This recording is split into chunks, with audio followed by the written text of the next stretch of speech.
All right, what is up, Utah fans? This is Joseph back with the Utah Utes Football Digest, and today we are going to be taking a look at Utah's 2025 offense. Again, this is a very early look. This is January 6th, so we're a ways out from football actually playing, ways out from spring ball, but still, it should give us something to look at, and this should be, in the ballpark of what our offense looks like heading into next year, at least the majority of it. I'm excited to dive in. I'm excited to talk about it, guys. Before we do so, smash that like button. That's going to help get the video out to more Utah fans. Also, comment down below. What are you thinking? Any positions of concern for the offense? Anything you'd like to see us hit a little harder? Any positions that I'm really comfortable with that you might not be so much, and vice versa? Any positions that I'm not comfortable with that you are? I want to know your thoughts. Subscribe to the channel if you haven't already. We put out a ton of Utah Youth football content. Hit the notification bell so you know every time something drops. And also, the show is a part of the 1012 Network. The 1012 Network sponsored by Charlie Hustle. CharlieHustle.com, vintage made fresh. Use code 101215 for 15% off any non-sale items at CharlieHustle.com.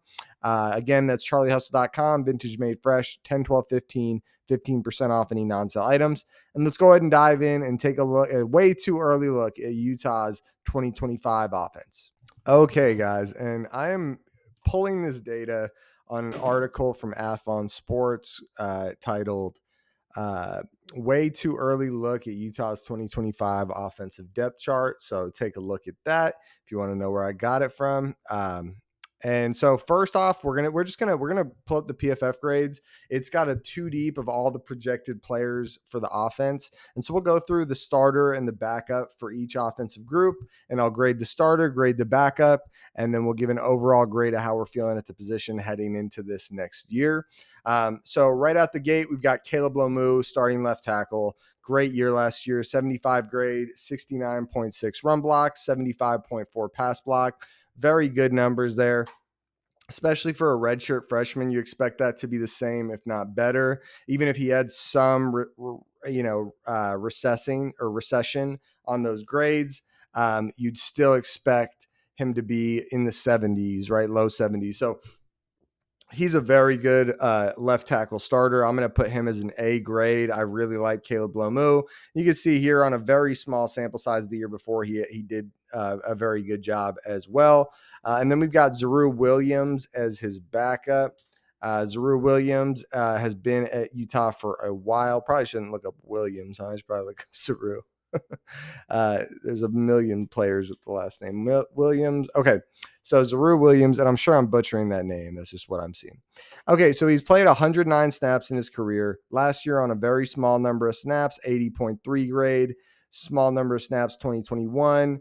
68.7 grade, and then a good decent number of snaps, 76 snaps in 2022, a 73.7 grade. So he's proven he can do it. And I'd say as a backup, this is close to being an A level backup. I mean, this is a very good backup, right? You'd like a bigger sample size, but overall, I think this is a good backup. I'm going to give that a B plus. Maybe we'll go a B. We'll go a B for the backup here. And like I said, an A for Caleb Lomu. So I'm going to give the left tackle position, considering the starter and the depth, an A minus grade. So very, very good look there for left tackle. Okay, guys, next up, we've got Tanoa Tungai. Tanoa Tungai is a player that really flashed last year. You take a look here. He's our starting left guard projected into next season. 78.7 PFF grade. That is ridiculously good. Only allowed 16 pressures. Very, very impressive numbers. You can see in 2023, he had his struggles. Really struggled quite a bit in run blocking. It was below average, and pass blocking was, borderline dreadful. I mean, you don't see grades like that with that type of sample size, but his pass blocking got way more serviceable in 2024, and his run blocking hit an elite level. And what is the left guard going to be asked to do in Jason Beck's offense? They're going to be asked to run block, right? It's going to be gritty, nasty, get in there, move guys. And that's what Tungai does. He's a huge man, 6'6", 320 pounds. You can't ask for much more. I'm going to reserve A pluses for just elite players, but Tungai is a beast, and he's getting an A. I mean, this is an elite grade. He's just, I guess I'll keep an A plus for just a ridiculously good player. One of them's coming up shortly, but that's Tungai for you. And then the backup at left guard, we've got Roger Alderman. Let's pull him up.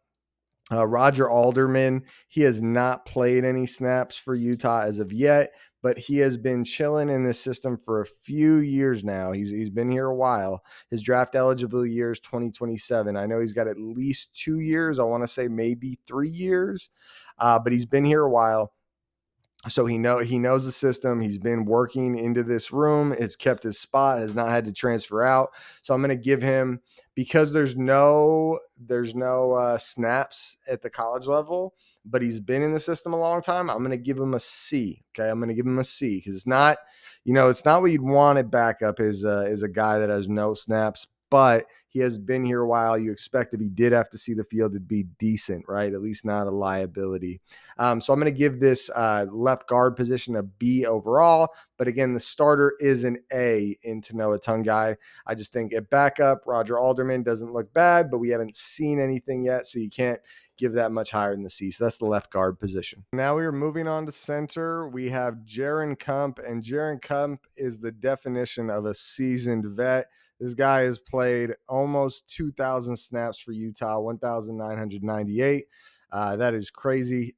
He is a guy that has been a Utah man through and through and just, been showing up every year and getting the job done. A lot of spot filling it for him in the early years. And last year was his first time being like the full-time starter for a whole year. Played 773 snaps, 68.2 grade, above average run block grade. A good pass block is 72.5. Overall grade 68.2. The overall sample size has some lowlights, but in 2023, he was just slightly below average, 61.4.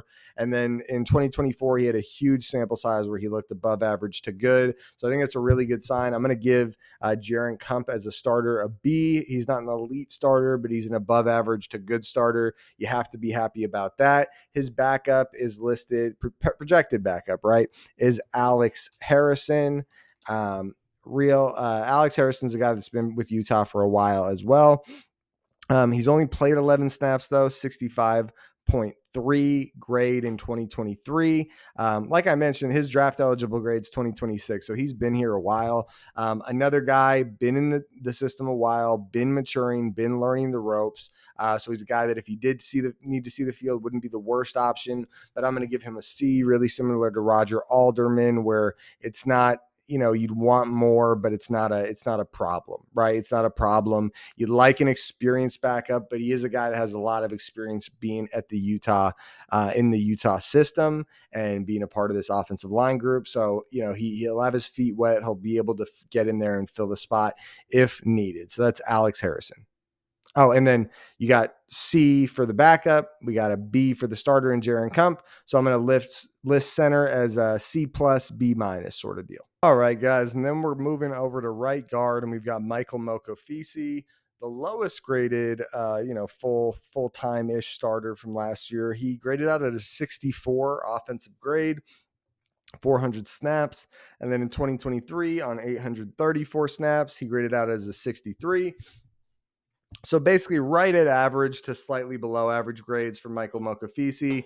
And it's on a big sample size. So you kind of know what you're getting with the guy, right? It's not elite play. It's not terrible play either. He's a decent starter. I'm going to give him a C plus. It's not exactly where you'd like your starter to be, but not terrible for a starter either, right? It's not like you're stressed out of your mind if he's one of your starters. So C plus there. And then we're going to move over to Keith Olson. He's listed as the backup at right guard. He played 87 snaps last year, 54.8 grade. Really good grade against Southern Utah. Struggled greatly against UCF. And then outside of that, just below average to average grades. So I'd say Keith Olson's a guy, solid player, or not a great look, below average to bad grade last year, but a guy that has been in the system a while. I'll go ahead and give him a C minus because he hasn't played a ton, but when he did hit the field, it wasn't great last year. So C minus there. So we got, a C plus in Mokofisi, C minus in Keith Olson. So you take that average, it's going to be a C for the right guard position. Okay, guys, and like I said, I'm reserving the A plus grade for just ridiculously elite players, and that's going to be Spencer Fano. You can see here he graded out at a 91.7 last year, 92.3 run block, 79.9 pass block. He was one of the best players in all of college football and the highest graded P4 offensive tackle. And he's right neck and neck with a G5 guy. So, I mean, he was one of the highest rated overall. He was basically the highest rated offensive tackle last year. But on top of that, one of the best players in all of college football. He's an A plus. There's no getting around that. I mean, just a beast of a player. Very excited to see what he does this year after, a 2022 season where I was pretty critical of him. And then, he comes, 2023 where I was pretty critical of him. And then he comes out and just lights the world on fire in 2024. So I'm hoping to see him follow it up with another really good season this year, and that's exactly what I expect him to do. We've got Isaiah Ike Garcia listed as the backup behind him. Ike Garcia didn't play any snaps last year, but he was a highly coveted four-star prospect coming out of high school. So he's only been in the system 1 year, but he was a big-time prospect coming out of high school as a backup. I'm going to give that a C plus because there is, some excitement there and some high potential. So I'm going to say C plus there. You take a C plus, you take an A plus. We'll go ahead and call that a B plus, A minus for this position when you factor in depth and the starters. So that's the offensive line group for Utah. Okay, guys, now we're moving on to wide receiver, and this is a unique one because there's so many cooks in the kitchen. You have to do some projection here, and I'm not going to do it by each wide receiver position, but I'm kind of going to tell you the guys that I think are probably the three main guys. Actually, there's probably four that I would bet would be the four main guys considering the current depth chart, and then the other guys that'll be behind them and how I feel about them. So let's go ahead and take a look. So right out the gate, we got Ryan Davis, a proven guy in this offense, a bunch of really good grades year after year after year. He's put up 1,200 yards in his career.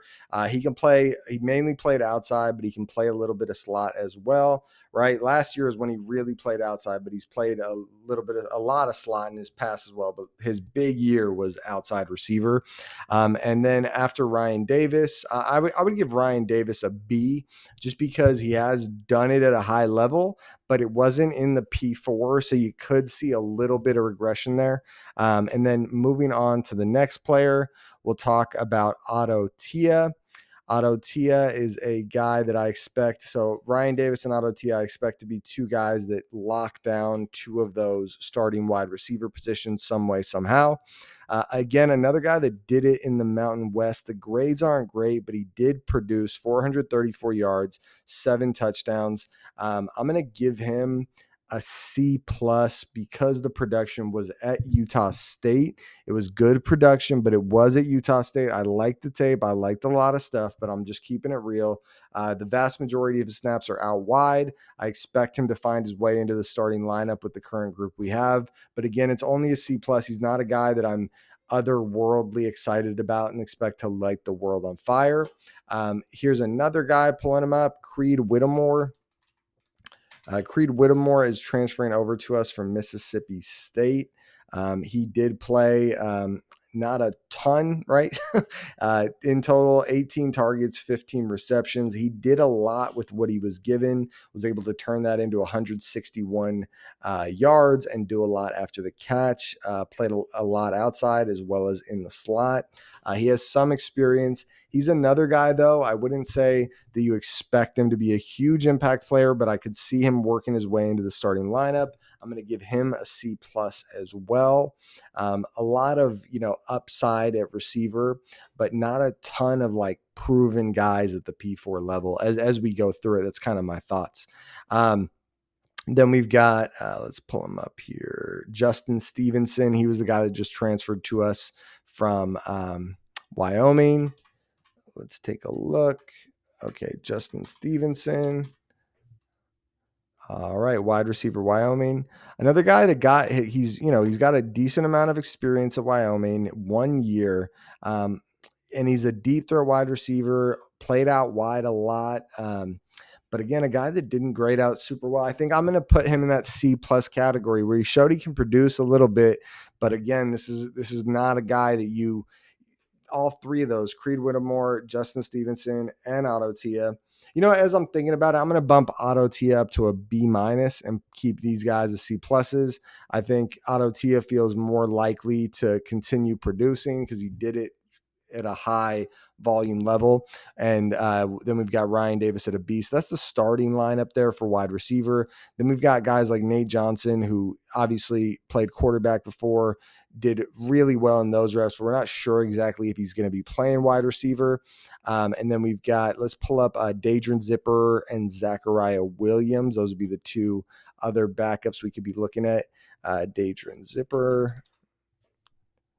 All right. So he last year had 14 targets, 8 catches, 15.3 yards per catch, 61.9 grade. Another guy, I'd say for like a, fifth receiver projected, I'd say this is a, C plus there. Like factoring that in, right? That he's pretty far down on the depth chart. Went for, actually, I'd say for a fifth receiver, we'll call him a B. Overall grade, probably like a C, just because we haven't seen it at high volume. And then we've got Zachariah Williams. Let's pull him up. Zacharias Williams. Let's pull him up. He is going to be a guy. Oh.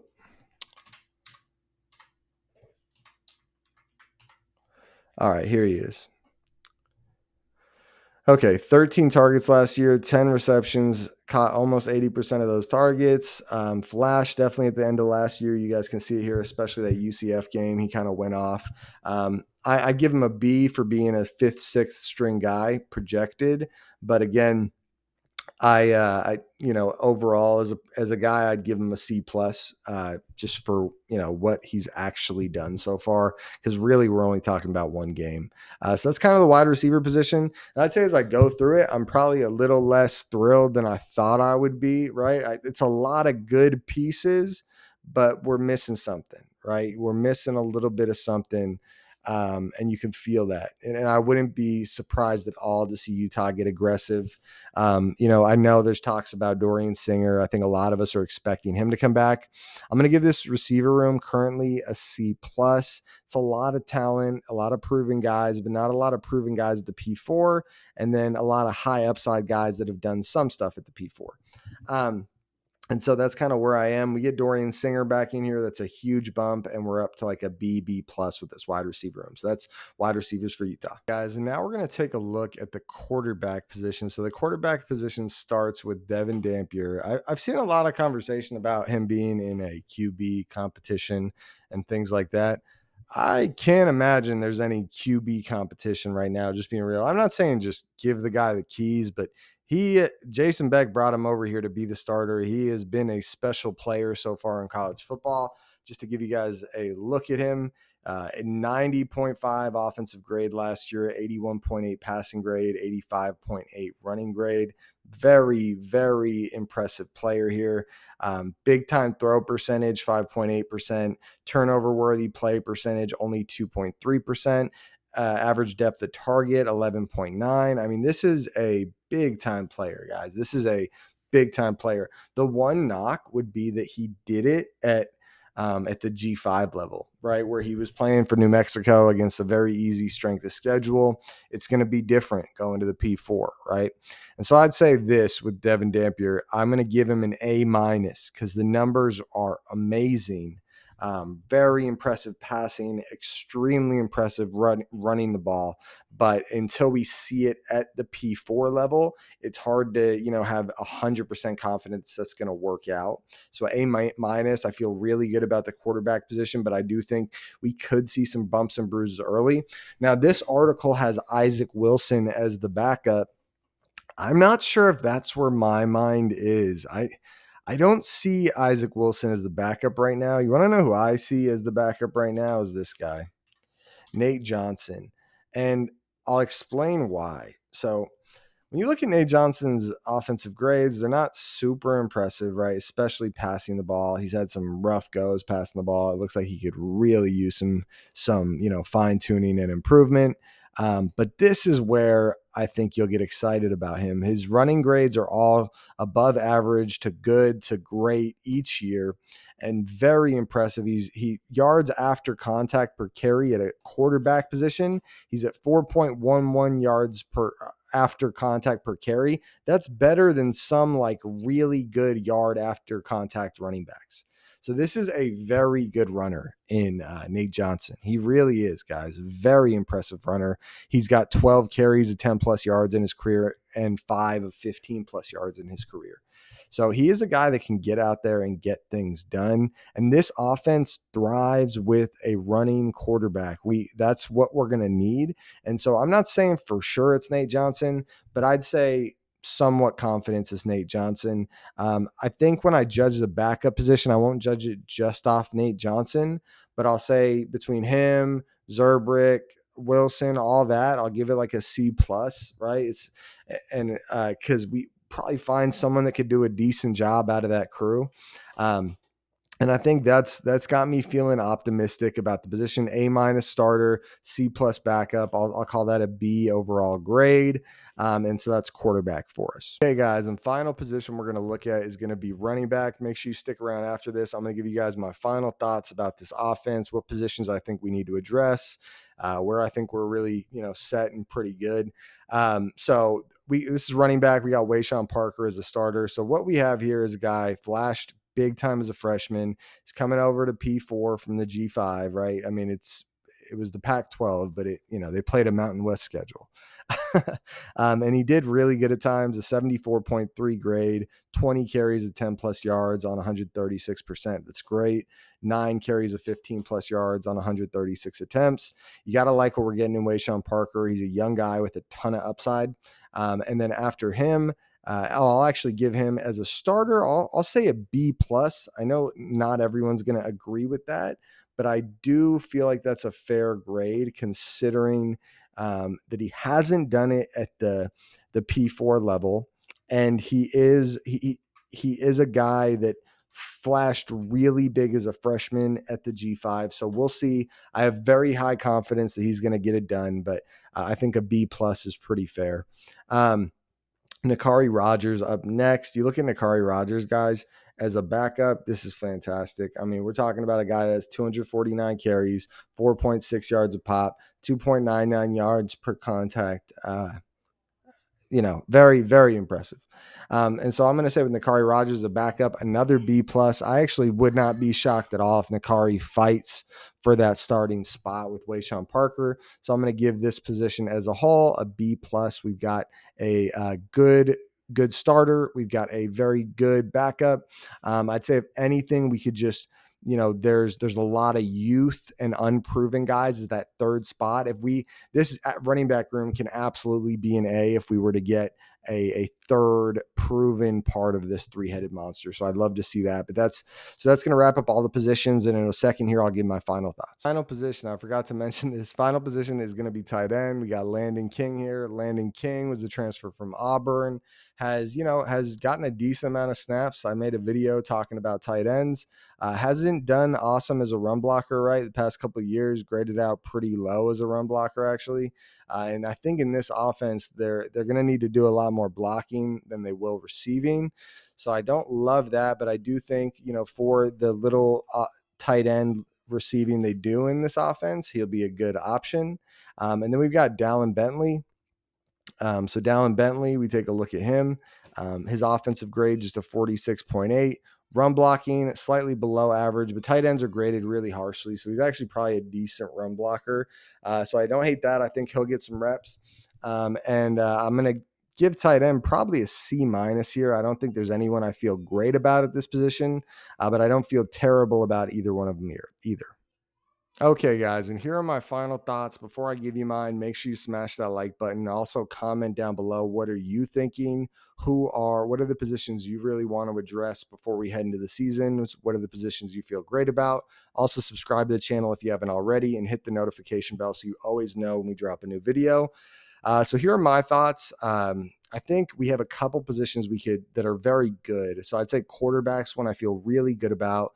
And then what's it called? Offensive line overall as a group, I feel really, really good about. It's rare I've felt this good about a Utah offensive line. I mean, we usually have decent offensive lines, but this is an elite level offensive line. Our lowest guy is like an average to below average guy, and everyone else is above average to good to great to elite. Very impressive. So I'd say for me, the positions that do need to be addressed are going to be, I guess, offensive line. There could be some depth concerns, but I think that's about it. QB, I like it a ton. The positions I think need to be addressed are going to be wide receiver and tight end. So wide receiver, I think we have a lot of high upside guys, but if Dorian Singer is coming back, which it seems like there's a very good chance he will be, then we're probably pretty good. I would even say maybe another splash at wide receiver, just a little something more, like fill out the room with a little more high upside. I don't know. I'm not saying that'd be needed, but you get Dorian Singer in there, we're pretty good. We're pretty damn good. And the high end is very high with Dorian Singer. And then, you've got to have some confidence that the other guys will find their footing. And then finally, the area, the tight end position. I made the video breaking it down the other day, and after I made the video, I couldn't help but think, I would love to get some proven tight ends in here, even if they're from the G5, some big physical, run blocking tight ends to get in here and fill that role and just have some presence about them, some reps under their belts if they just kind of getting in there, because I do worry. I don't think we have any stars at tight end right now, and I mentioned a lot of the guys are unproven, young, or what they have shown, it hasn't been great. So I want to know your thoughts, guys. Comment down below, like the video, subscribe, hit the notification bell. I'm out. I hope you appreciate this video. Go Utes.